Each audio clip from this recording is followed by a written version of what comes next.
بسم اللہ الرحمن الرحیم۔ السلام علیکم۔ علم ظاہر اور علم باطن۔ سوال: اسلاف کی کتابیں پڑھنے سے معلوم ہوتا ہے کہ علم باطنی ایک ایسا علم ہے جو قرآن و حدیث وغیرہ علوم سے جدا محض ریاضیات و مجاہدات سے حاصل ہو سکتا ہے۔ چنانچہ امت مسلمہ میں بکثرت انسان ایسے ہوئے ہیں جن کی زندگیوں میں یہ ترتیب ملتی ہے کہ پہلے انہوں نے کتاب و سنت اور فقہ و کلام وغیرہ علوم کی تحصیل کی اور ان کو علم ظاہری کا خطاب دیا، اس کے بعد علوم باطنی کی طرف متوجہ ہوئے اور اس کے لیے سخت ریاضتیں کی، تب کہیں جا کر انہیں روحانی علوم حاصل ہوئے اور انہوں نے ہمیشہ علوم ظاہری پر ترجیح دی۔ براہ کرم کچھ اس پر روشنی ڈالیں کہ اسلامی نقطہ نظر سے علم باطنی کی کیا تعریف ہے، اس کی حقیقت کیا تھی، اس میں کتنی رنگ آمیزیاں ہوئیں، کیا یہ علم ریاضیات و مجاہدات کے بغیر حاصل نہیں ہو سکتا،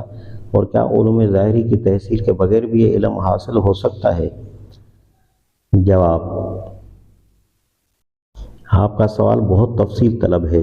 اس کے مختلف پہلوؤں پر میں بارہا اپنے مضامین میں روشنی ڈال چکا ہوں۔ اگرچہ براہ راست اس خاص موضوع پر کچھ نہیں لکھا ہے۔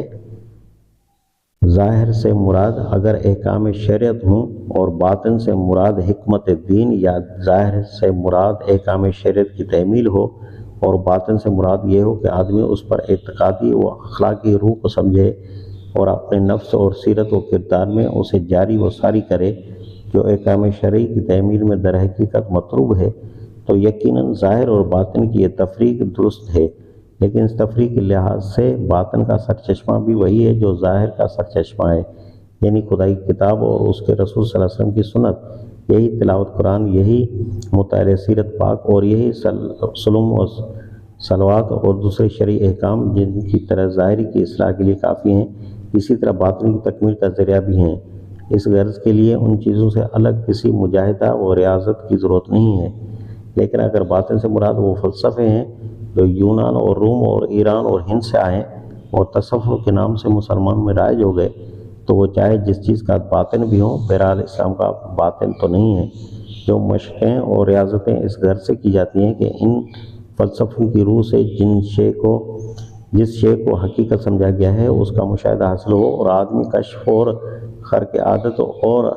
صدور عجائب پر قادر ہو جائے، ان کی شکلیں چاہے اسلامی نماز روزے سے ملتے جلتے ہی کیوں نہ ہوں اور ان میں اسلامی اصطلاحات کا استعمال ہی کیوں نہ کیا جاتا ہو،